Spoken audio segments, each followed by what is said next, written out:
All right, so the year is 1818.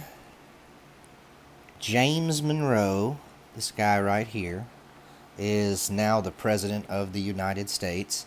And it's just a few years after the end of the War of 1812. So the War of 1812 lasted from 1812 to 1815. And that war was fought between the United States and Great Britain.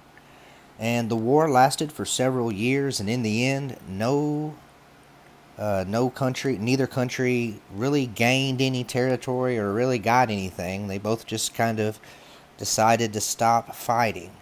And so there were still some issues left over between the United States and Great Britain from the War of 1812.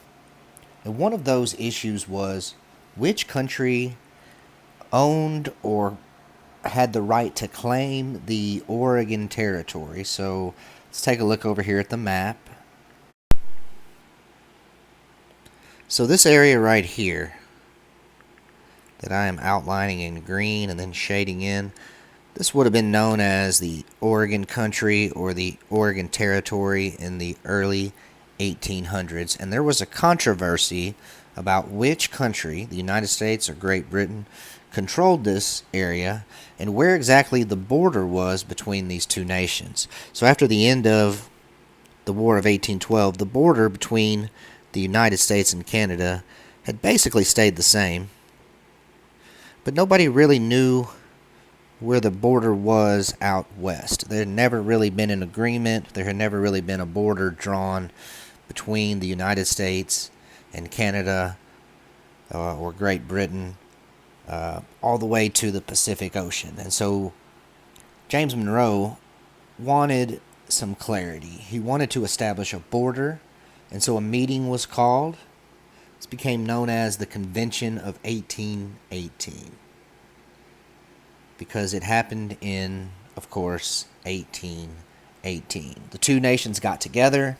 They decided to discuss the issue, and there was an agreement made. They decided to use geography to help them decide the border, and they used a geographical line on the globe, which is known as the 49th parallel. And so the original border remained the same, but where there was not a border,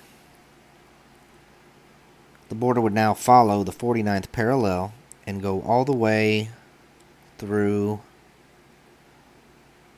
the Oregon Territory to the Pacific Ocean.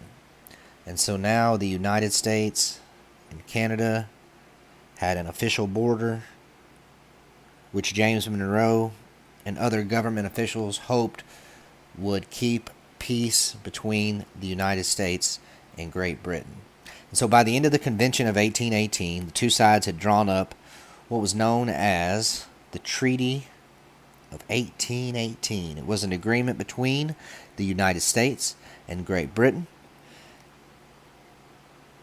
They decided they would share the Oregon Country, and the border would be drawn at the 49th parallel, and both sides hoped that this would lead to peace between them, and they were right.